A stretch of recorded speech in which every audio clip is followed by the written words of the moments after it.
લક્ષ્ય ન્યૂઝ, એક નજર, એક લક્ષ્ય.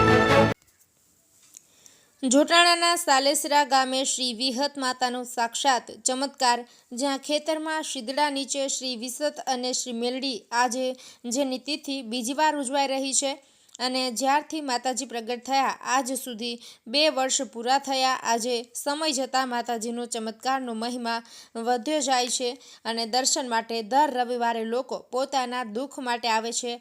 દર રવિવારે ભુવાજી ગાદી ઉપર બેસે છે ત્યારે દરેકના દુઃખના પ્રશ્નો હલ કરે છે અને શ્રદ્ધાથી માતાજીની બાધા રાખવાથી દૂર દુઃખ થાય છે અને લોકોની શ્રદ્ધા વધી ગઈ છે. આ માતાજીના પ્રસંગમાં કડીના ધારાસભ્ય રાજેન્દ્રભાઈ ડી ચાવડાએ પણ હાજરી આપી અને દર્શન કર્યા. આજરોજ બીજી વાર તિથિ ઉજવાય ત્યારે ગામમાંથી ધામધૂમથી માતાજીની શોભાયાત્રા નીકળી અને માતાજીના હવનનો પ્રારંભ થયો હતો. હવન પુણ્યતિથિ કરાઈ અને છેલ્લે માતાજીના પ્રસાદ સ્વરૂપે ભોજન પીરસાયું હતું અને રાત્રે હિરલ રાવરે ભવ્ય મેદનીમાં રાસ ગરબાના પ્રોગ્રામનું આયોજન કરવામાં આવ્યું હતું.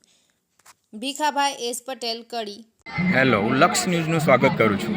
મારું નામ વિપુલ પટેલ છે. હું જોટાણા વતની સાલેસરા ગામનો વતની છું અને વિહત મેળી ધામનો ખાસ સેવક છું. અહીંયા પરંપરાથી ચાલતો આ પાટોત્સવ, આ બીજો પાટોત્સવ છે વિહત મેળીમાંનો. અહીંયા હજારો પબ્લિક આવે છે, પોતાનું મન, દિલ અને હૃદયથી અહીંયા કામ મૂકીને જાય છે. એનો અવશ્ય પૂર્ણ થાય જ છે. એ અમે દાખલા અવશ્ય જોયા જ છીએ. હું એનો સેવક છું. મેં ઘણા એવા દાખલાઓ જોયા છે કે જે અહીંયા આવીને પોતાની જે મનોકામના મૂકે છે એ પૂરી થાય છે. હું બીજું એ કહેવા માગું છું કે અહીંયા એક રૂપિયો પણ નથી લેવાતો, પણ ખબર નહીં એની દયા એટલી છે કે આ પાટોત્સવ દિવસે ને દિવસે મોટો જ થતો જાય છે. આ બીજો પાટોત્સવ તમે જોઈ રહ્યા છો કે આ બીજો પાટોત્સવનું અત્યારે કેટલી પરંપરા છે. તો હવે વિચારો કે ત્રીજો ચોથો પાટોત્સવ આવશે તો આની પરંપરા કેટલી થઈ જશે. આનું તેજ અને આની શ્રદ્ધા જે પણ માણસ અહીંયા મૂકીને જાય છે અવશ્ય પૂર્ણ થાય જ છે. એટલે હું એવું કહું છું કે જેને પણ કંઈ બી દુઃખ હોય, શરીરનું દુઃખ હોય કે કંઈ બી તકલીફ હોય તો અવશ્ય અહીંયા આવે. અહીંયા અમારો બધા સેવકો બેઠા જ હોય છે. અહીંયા આવીને દીવે ખાલી એટલું કે મારું આ કામ છે અને શ્રદ્ધા મૂકીને જો હૃદયથી કહેશે ને તો મને ખબર છે 100% કે વિહત મેલડી પૂર્ણ કર્યા વગર નહીં રહે. હું એટલું જ કહું છું કે આ અમારો પાટોત્સવમાં જાહેર આમંત્રણ હોય છે. એટલે એવું નથી હોતું કે આ ભાઈને બોલાવ્યો, આ ભાઈને નથી બોલાવ્યો, એવું હોતું જ નહીં. દુનિયાનું કોઈ પણ વ્યક્તિ અહીંયા આવી શકે છે, માની પ્રસાદી લઈ શકે છે. અને બીજું એ કહું છું કે આ દીવો એ એટલું એમાં તેજ છે કે જે પણ અહીંયા આવે છે એનું કામ અવશ્ય પૂર્ણ થાય છે.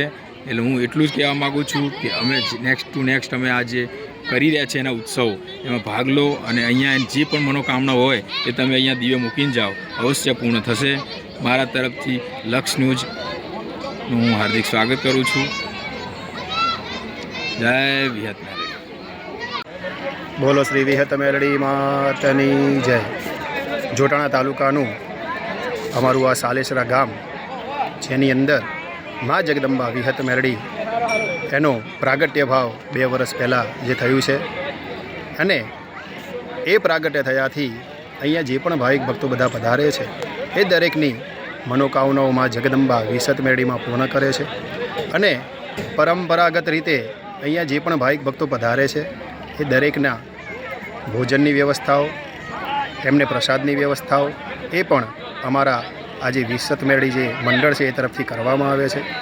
અને મોટી વાત એ છે કે મા જગદંબાની અસીમ કૃપાથી આ વિહત મેલડી માતાજીનું જે મંડળ છે એ કોઈપણ ભક્ત પાસેથી એક પણ રૂપિયો લેતું નથી અને અહર્નિશમ સેવા, જેમ કે એમની સેવા કરે છે. અને મા જગદંબા વિહત મેલડી એ મા જગદંબા દરેકના દુઃખ દૂર કરે છે અને જે પણ ભાવિક ભક્ત પધારે છે એની મનોકામનાઓ પૂર્ણ કરે છે. જય હિન્દ, જય ભારત.